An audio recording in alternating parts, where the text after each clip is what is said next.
Olá, sejam muito bem-vindos a mais um Ao Final do Dia de segunda-feira. O meu nome é Mariana Leitão. Hoje vou falar sobre a investigação Tempestade Perfeita. Eu já falei deste tema há umas semanas, vou voltar a ele porque, entretanto, surgiu aqui uma situação mais ou menos insólita que eu gostava de comentar. Só para enquadrar, esta Tempestade Perfeita é uma investigação no âmbito do Ministério da Defesa Nacional que identificou 19, e já estão constituídos 19 arguidos, muitos dos quais pessoas que colaboravam com o Ministério da Defesa Nacional, que trabalhavam no Ministério da Defesa Nacional e que tinham funções, inclusivamente funções de tutela, que identificando-se, ou pelo menos foram identificadas situações de crimes de corrupção, branqueamento de capitais, fraude fiscal, em que um conjunto de pessoas responsáveis por fazerem contratos de prestação de serviços e de aquisição acabavam por estar a beneficiar determinadas empresas, algumas das quais, indiretamente, estes colaboradores do Ministério da Defesa Nacional estariam ligados. E, portanto, havia aqui, obviamente, suspeitas de terem sido favorecidas, não só na contratação, como estes funcionários, favorecidos por terem contratado estas empresas. Muitos destes arguidos que estavam no Ministério da Defesa Nacional já saíram até inclusivamente pelo próprio PE. No entanto, há aqui um caso insólito, que é o caso do Secretário-Geral do Ministério da Defesa Nacional, João Ribeiro, que tudo indica que a Justiça não determinou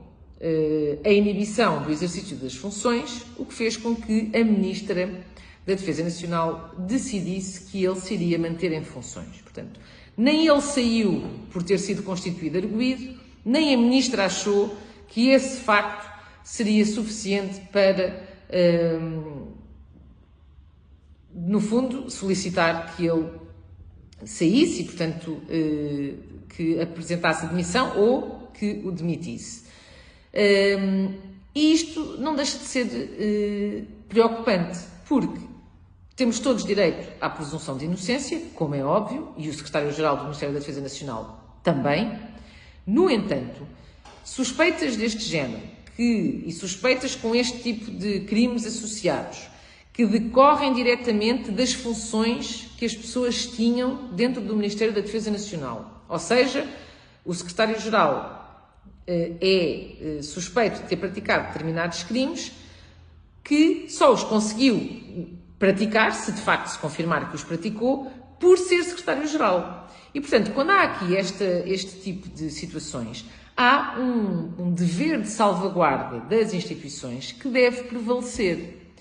E isso, exatamente, fazia com que, para salvaguardar eventuais situações futuras e para salvaguardar os interesses da instituição, neste caso do Ministério da Defesa Nacional, é óbvio que a Ministra deveria ter tido aqui uma ação preventiva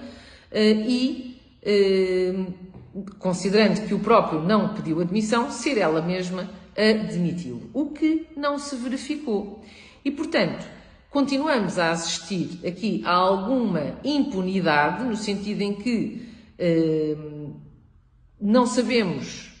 se a pessoa é culpada ou não, mas sabemos que, caso até seja culpada, vai continuar nas funções a poder ter acesso a informação, a dados, a todo um conjunto de influências que, obviamente, podem, não deveria ter e podem, inclusivamente, interferir, eventualmente, com a própria investigação e com o processo depois em tribunal. Por outro lado, há aqui uma desresponsabilização, considerando que deveria ser uma questão quase de bom senso e de responsabilidade, a própria Ministra, considerando o caso e considerando que a pessoa foi constituída arguida, tomar algumas medidas para garantir que, efetivamente, a situação ficava sanada dentro do Ministério da Defesa Nacional, enquanto, obviamente, decorreria o processo em tribunal, que, como sabemos, pode demorar anos. E, portanto, enquanto esse processo vai demorando, pelos vistos, as pessoas continuam, ou neste caso, o Secretário-Geral vai continuar alegremente no Ministério da Defesa Nacional a exercer as suas funções, apesar de recair sobre o próprio suspeitas de corrupção, branqueamento de capitais e fraude fiscal. Portanto, tudo isto me parece bastante insólito e